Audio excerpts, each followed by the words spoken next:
Iran अब जिस तरह की मिसाइलों से इजराइल के शहरों पर हमले कर रहा है, उसकी कल्पना न तो इजराइल ने की थी और न ही अमेरिका ने। हालात ये हो गए हैं कि ईरान के जबरदस्त पलटवार से रूस और चीन का भी जोश हाई हो चुका है। दोनों ने ही अमेरिका और इजराइल को सीधी धमकी दे डाली है कि अगर ईरान के परमाणु ठिकानों पर हमले नहीं रोके गए तो फिर जंग बेहद विनाशक हो जाएगी।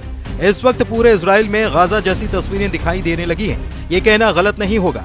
हालात ये हो गए हैं कि इजराइल की राजधानी तेल अवीव में ईरान की बैलिस्टिक मिसाइलों ने तूफानी तबाही मचाई है। सिर्फ 2 घंटे के अंदर ही तेल अवीव पर 12 मिसाइलों से हमला किए गए, जिसमें 25 से ज्यादा इजरायलियों के मारे जाने की खबर है। ईरान के हमले ये साबित कर रहे हैं कि ईरान पर जिस तरह से 13 जून से 17 जून तक खूनी हमले हुए, उसने ईरान को भले ही भारी नुकसान किया, लेकिन ईरान ने अब हाइपरसोनिक बैलिस्टिक मिसाइलों और आत्मघाती ड्रोन से खूनी हमले करने शुरू कर दिए हैं। और इस वक्त की सबसे हैरान करने वाली खबर यह है कि अमेरिका और इजराइल मिलकर 180 जेट से ईरान पर हमला करने जा रहे हैं, जबकि अमेरिका और इजराइल के लिए सबसे बड़ी चुनौती ईरान का फोर्दो परमाणु ठिकाना साबित हो रहा है, जो जमीन में इतनी गहराई में है जिससे 30,000 पाउंड का बंकर बस्टर बम भी आसानी से तबाह नहीं कर पाएगा। इधर ईरान के समर्थन में रूस और चीन खुलकर सामने आने लगे। पुतिन ने 2 चूक कह दिया है कि इजराइल के हमलों से ईरान के भूमिगत परमाणु अड्डों को नुकसान नहीं हुआ है। वहीं ट्रंप ने ऐलान किया है कि जब तक खामनेई को नहीं मारा जाएगा तब तक इजराइल हमले करता रहेगा। इजरायली हमले बेशक ईरान के लिए काल साबित हो रहे हों, लेकिन ऐसा बिल्कुल भी नहीं लग रहा कि ईरान के 20 टॉप कमांडर, 4 टॉप परमाणु वैज्ञानिकों के मरने के बावजूद ईरान के तेवर ढीले पड़े। पिछले 8 घंटे में इजराइल ने ईरान में अराक हैवी वाटर रिएक्टर पर हमला कर दिया। कुछ घंटे पहले ही इजरायली सेना यानी कि आईडीएफ ने अराक और खुंदाब शहर के लोगों को इलाका खाली करने की चेतावनी दी थी। अराक में हैवी वाटर रिएक्टर है। ये फैसिलिटी ईरान के न्यूक्लियर प्रोग्राम का एक अहम हिस्सा है। इसके साथ ही अराक में बड़े पैमाने पर हथियारों का उत्पादन होता है, जिसे इजराइल ने 40 जेट के हमलों से तबाह करने की कोशिश की है। अभी तक ईरान के नातांज परमाणु ठिकाने को तबाह करने का दावा किया गया है, लेकिन अचानक ईरान के समर्थन में रूस और चीन ने बयान देना शुरू कर दिया। रूस के राष्ट्रपति पुतिन ने डंके की चोट पर कहा कि ईरान के जिन परमाणु ठिकानों पर इजराइल ने जेट और मिसाइलों से हमले किए, उससे ईरान के भूमिगत परमाणु ठिकानों को नुकसान नहीं हुआ।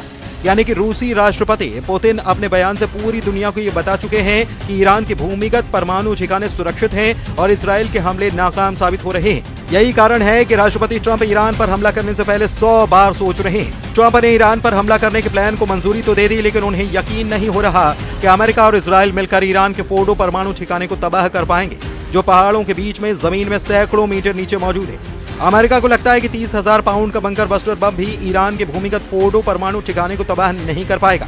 एक्सियोस की रिपोर्ट के मुताबिक अमेरिकी राष्ट्रपति डोनाल्ड ट्रंप ने अपने सैन्य सलाहकारों से पूछा है कि क्या 30,000 पाउंड के बम ईरान के फोर्डो परमाणु संयंत्र को नष्ट कर पाएंगे। बंकर बस्टर बम, जिन्हें मैसिव ऑर्डिनेंस पेनेट्रेटर के नाम से भी जाना जाता है, अमेरिकी शस्त्रागार में, लेकिन इजराइल के पास बमों को तैनात करने के लिए आवश्यक हथियार या बम वशक नहीं है। फोर्डो को इतनी गहराई पर जमीन के अंदर दफनाया गया कि माना जाता है कि ये इजरायली हवाई हथियारों की पहुंच से बाहर है। पेंटागन के अधिकारियों ने ट्रंप को बताया कि उनका मानना है कि बम फोर्डो के खिलाफ काम कर सकते हैं। हालांकि अभी तक ये साफ नहीं है कि ट्रंप इस बात को लेकर आश्वस्त हैं या नहीं। एक्सियोस के रिपोर्ट के मुताबिक 30,000 पाउंड के बमों का इस्तेमाल कभी भी वास्तविक युद्ध में नहीं किया गया, केवल परीक्षणों में किया गया। इजरायलियों ने अमेरिकी अधिकारियों से कहा है कि भले ही वे बमों से फोर्डो को नष्ट नहीं कर सकते, लेकिन वे ईरान को मिट्टी में मिला सकते हैं। उधर अमेरिका के राष्ट्रपति ट्रंप का दावा है कि उनकी वॉर रूम में मीटिंग हुई है। कुछ लोग इसे सिचुएशन रूम कहते हैं। हम लोग ये देख रहे हैं और समझ रहे हैं कि हम इसके बीच में, ये खतरनाक हालात है और मुझे इसे देखना पसंद नहीं है। मुझे इतनी सारी मौतें और विनाश देखना पसंद नहीं है। मौत यही वो चीज है जिसे मैं देखना पसंद नहीं करता। ईरानी समाचार एजेंसी इरना के मुताबिक सुबह हुई बमबारी में ईरान का मकसद आईडीएफ खुफिया हेडक्वार्टर और सोरोका अस्पताल के पास बने एक बेस को निशाना बनाना था। इसीलिए इजराइल के सोरोका अस्पताल पर ईरान ने हमला किया। ईरान ने सेंट्रल इजराइल में स्थित स्टॉक एक्सचेंज बिल्डिंग पर भी मिसाइल से हमला किया। अरब मीडिया के मुताबिक इससे बिल्डिंग को काफी नुकसान पहुंचा है। ईरान ने जवाब में इजराइल के 4 शहरों तेल अवीव, बीशेरबा, रमत गण और होलोन पर 30 मिसाइलें दागे।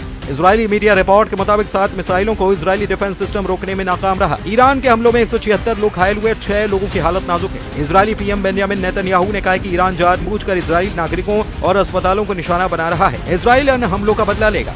ईरान और इजराइल के बीच जंग 7वें दिन में पहुंच गई। अब तक इजराइल के 25 लोग मारे गए हैं, तो वॉशिंगटन स्थित एक ह्यूमन राइट्स ग्रुप ने दावा किया कि ईरान में मौत का आंकड़ा अब 639 हो चुका है और 1329 लोग घायल हुए हैं। इधर ईरान और इजराइल की भीषण जंग ने दुनिया को बांटना शुरू कर दिया है। रूस, चीन और तुर्की ने इजराइल का खुलकर विरोध करना शुरू किया है और साफ चेतावनी इजराइल और अमेरिका को दी है कि ईरान पर हमले बंद करो, वरना अंजाम बुरा हो सकता है। ईरान में आयतुल्लाह अली खामनेई की सत्ता रूस के लिए बहुत अहम है। एक्सपर्ट बताते हैं कि ईरान की बर्बादी रूसी राष्ट्रपति व्लादिमीर पुतिन के लिए न सिर्फ सामरिक झटका होगी, बल्कि उनकी इज्जत पर एक बदनुमा दाग भी लगा देगी।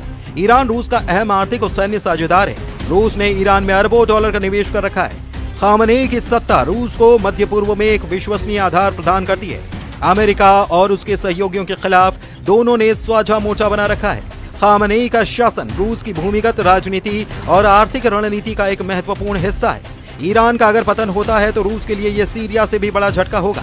इधर ईरान के परमाणु बम पर हैरान करने वाला दावा अंतर्राष्ट्रीय परमाणु ऊर्जा एजेंसी ने किया है। IAEA ने 19 जून को कहा कि ईरान परमाणु हथियार बनाने की कोशिश कर रहा है। इसका कोई सबूत नहीं मिला है। IAEA के डायरेक्टर राफेल ग्रॉसी ने अल जजीरा को इंटरव्यू में ये ताजे दावे किए।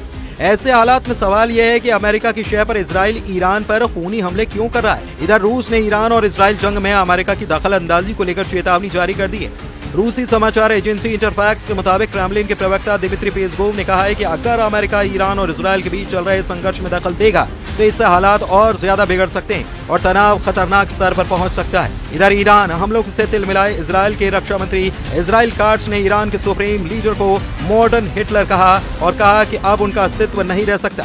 इजरायली सेना का लक्ष्य है कि वो इंसान अब नहीं बचना चाहिए और उसका अस्तित्व खत्म होना चाहिए। इजराइल काट्स ने कहा कि खामनेई जैसे तानाशाह जो ईरान जैसे देश का नेतृत्व करते हैं और जिन्होंने इजराइल के विनाश को अपना लक्ष्य बना रखा है, उसे इजराइल को खत्म करने के इस भयानक लक्ष्य को जारी रखने या पूरा होने की अनुमति नहीं दी जा सकती।